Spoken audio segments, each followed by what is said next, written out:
Assalamualaikum warahmatullahi wabarakatuh. Perkenalkan, nama saya Faizul Maulana Ma'ruf.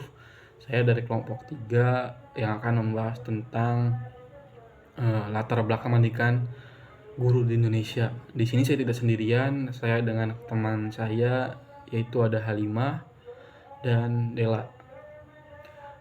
Di sini saya akan menjelaskan tentang poin A, yaitu sejarah pendidikan guru di Indonesia. Di sini saya akan menjelaskan tentang pendidikan guru zaman kolonial terlebih dahulu. Pada masa kolonial Belanda, sekolah guru pertama atau quick school dibuka di Solo pada tahun 1852. Lalu di Bukit Tinggi pada tahun 1856. Saat itu jumlah guru sangat sedikit. Seorang guru bisa mengajar hingga 5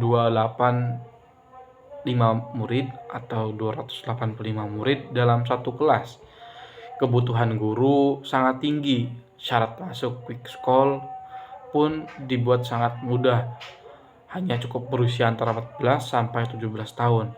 Agar menarik minat pemerintah memberikan uang saku, membebaskan biaya sekolah, dan menjanjikan pekerjaan serta status sosial yang tinggi setelah lulus. Lama-kelamaan profesi guru menjadi dambaan terutama bagi masyarakat menengah ke bawah. Bahkan banyak lulusan quick school yang menjadi tokoh pergerakan kemerdekaan. Mereka dikenal sebagai orang yang disiplin, perfeksionis, dan punya semangat profesionalisme tinggi. Guru tidak hanya menjadi pengajar tapi juga menjadi panutan. Nah, itu pada zaman kolonial Belanda. Oke, selanjutnya ada pendidikan guru setelah kemerdekaan. Setelah Indonesia merdeka, terutama sampai tahun 1949, belum ada sekolah guru formal dan tidak ada pengangkatan guru baru. Guru-guru lulusan kolonial masih mengajar dengan semangat nasionalisme, bahkan tanpa mengharapkan bayaran. Namun saat Orde Baru dan jumlah penduduk meningkat, kebutuhan guru kembali melonjak. Sayangnya, rekrutmen guru dilakukan tanpa perencanaan matang. Siapa saja yang bersedia, bahkan dari lulusan SMA, STM, ataupun SMA, bisa langsung diangkat jadi guru, asalkan mau ditempatkan di daerah. Mereka hanya diberi pelatihan singkat, setara D1 atau D2. Ini berdampak pada turunnya kualitas pendidikan. Tapi, di sisi lain, munculnya banyak LPTK atau lembaga pendidikan guru seperti IKIP untuk memenuhi kebutuhan guru yang lebih baik. Era reformasi. Ini yang terakhir, memasuki era reformasi, pemerintah mulai serius memperbaiki mutu guru. Muncullah undang-undang guru dan dosen.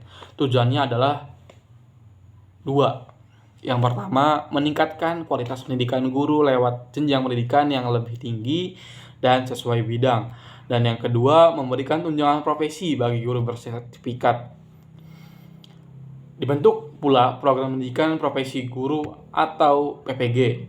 Program ini memastikan setiap guru memenuhi standar kompetensi yang dibutuhkan. Selain itu, ada pelatihan berkala, program guru penggerak, dan upaya pemerataan guru, termasuk di daerah terpencil, tertinggal, dan terluar. Tujuannya akhirnya adalah menciptakan guru profesional, berdedikasi, dan mampu jadi pemimpin pembelajaran di sekolah dan masyarakat. Untuk dari ketiga itu, penjelasan dari saya. Selanjutnya akan dijelaskan oleh teman saya yaitu Halimah dan Dela. Saya pamit. Poin B. Kualifikasi dan standar kompetensi yang diperlukan untuk menjadi guru di Indonesia. Kualifikasi guru dalam aktivitas berlatih membimbing sangat penting untuk memastikan tercapainya tujuan pembelajaran. Seorang guru yang handal harus memiliki keterampilan dalam profesinya dan tidak merasa jenuh dengan pekerjaannya.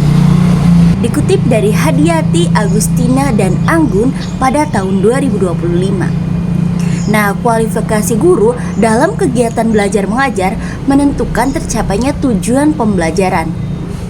Keterampilan profesional sebagai guru didukung oleh teori yang dipelajari.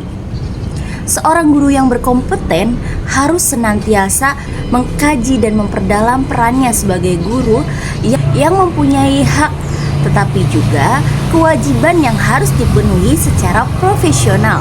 Melalui hal ini, kami berharap para pendidik dapat mencurahkan seluruh kemampuan, perhatian, dan kepedulian profesinya, dan dapat hidup dengan baik dari profesi yang ditekuninya. Kualifikasi, karena mereka profesional, maka harus menjadi guru yang mempunyai keahlian dan kemampuan khusus, mencintai pekerjaannya, dan menjunjung tinggi kode etik guru. Guru yang profesional mempunyai keterampilan dalam pekerjaannya sebagai pendidik. Dikutip dari Hadiati, Mardiliah, dan Widi 2025. Standar kualifikasi guru diatur dalam Undang-Undang Nomor 14 Tahun 2005 dan Peraturan Menteri Pendidikan Nasional Nomor 16 Tahun 2007. Kualifikasi ini mencangkup dua hal. A. Pendidikan minimal. Guru harus memiliki kualifikasi akademik minimal diploma 4, D4 atau sarjana S1 dari program studi yang sesuai dengan mata pelajaran yang diajarkan. Dikutip dari Dikglip UIN Suka 2019. Poin B. Sertifikasi profesi. Guru juga harus memiliki sertifikasi profesi yang menunjukkan bahwa mereka memenuhi standar kompetensi yang dipersyaratkan untuk mengajar. Berdasarkan peraturan pemerintah Nomor 19 Tahun 2005 tentang standar pendidikan dan tenaga kependidikan, diharapkan pendidikan mempunyai kualifikasi akademik dan keterampilan sebagai pelaku pembelajaran, mempunyai kesehatan jasmani dan rohani yang baik, serta mempunyai kemampuan untuk mencapai tujuan pendidikan nasional. Gelar akademik tersebut merupakan jenjang pendidikan minimal yang harus diperoleh seorang pendidik dan dibuktikan dengan ijazah dan sertifikat kompetensi yang relevan sesuai dengan ketentuan yang berlaku dan ketentuan hukum yang berlaku. Standar kompetensi guru atau disingkat SKG merupakan bagian penting dalam sistem pendidikan Indonesia. SKG merupakan kriteria atau ukuran yang digunakan untuk menilai derajat kemampuan seorang guru dalam melaksanakan tugasnya, baik di dalam kelas maupun di luar kelas. Dalam konteks ini, SKG bertujuan untuk memastikan bahwa guru memiliki kualitas dan keterampilan yang memenuhi kebutuhan siswa dan standar pendidikan saat ini di Indonesia. Keterampilan sebagai agen pembelajaran pada pendidikan mencangkup 4 keterampilan, yaitu yang pertama, keterampilan mengajar. Keterampilan yang berkaitan dengan pengelolaan pembelajaran.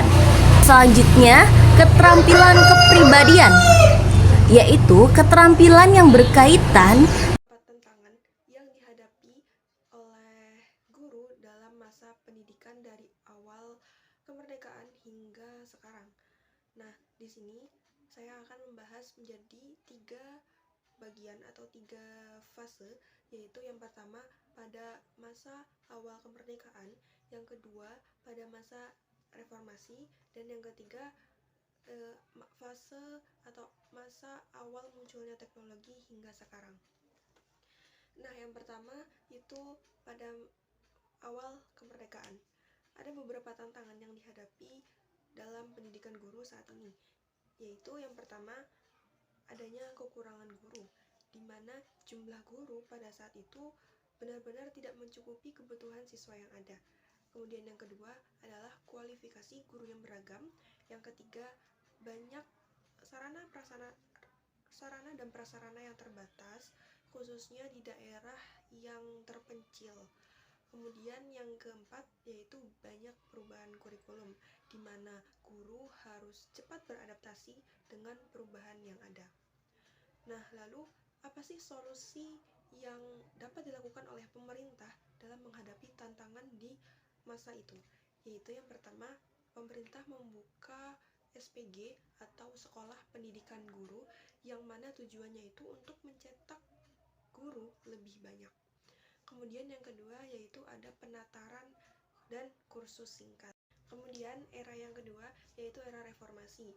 Ada beberapa tantangan yang dihadapi dalam masa ini, yaitu yang pertama, kualitas guru yang belum merata.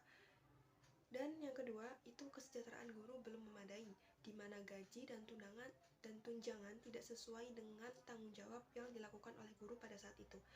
Kemudian juga distribusi guru yang belum merata, terutama di daerah terpencil. Juga adanya tuntutan menjadikan guru sebagai profesi yang diakui dengan standar yang tinggi.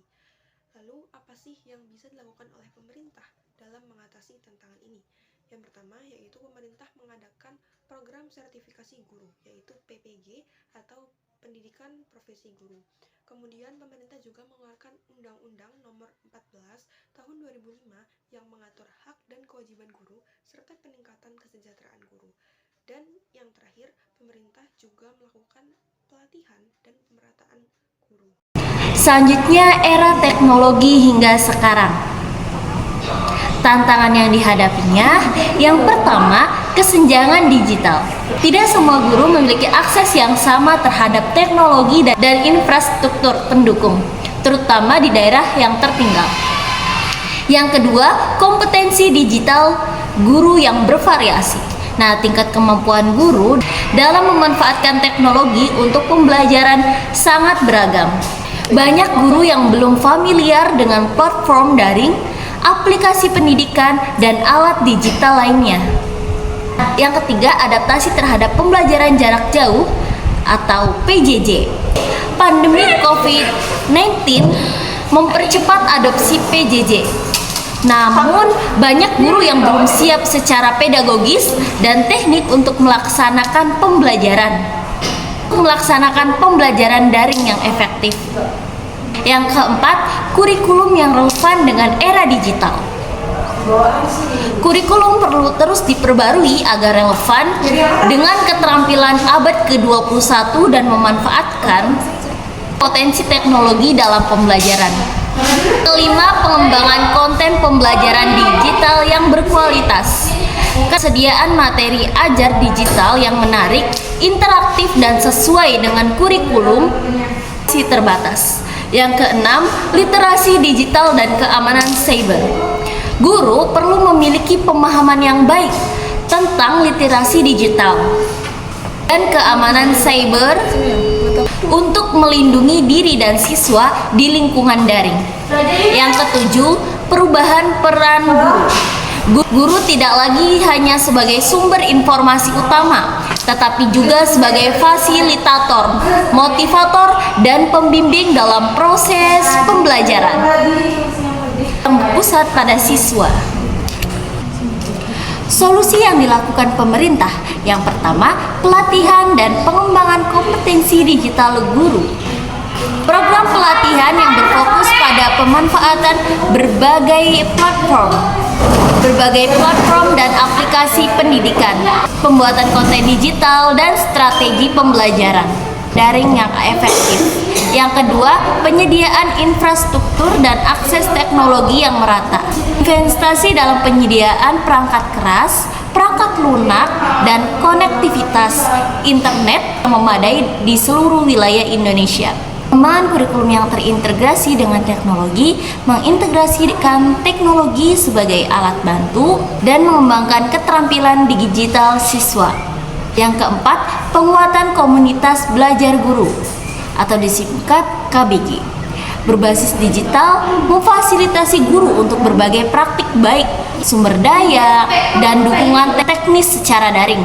Yang kelima, pengembangan platform dan sumber belajar digital berkualitas. Pemerintah dan pihak terkait perlu mengembangkan platform dan menyediakan konten pembelajaran digital yang relevan, menarik, dan mudah diakses. Yang keenam, program pendamping dan mentoring dalam pemanfaatan teknologi memberikan dukungan berkelanjutan pada guru dalam mengadopsi dan mengintegrasikan teknologi dalam praktik pembelajaran mereka. Yang ketujuh, peningkatan literasi digital dan kesadaran keamanan cyber bagi guru, pelatihan tentang penggunaan internet yang aman dan bertanggung jawab serta perlindungan data pribadi.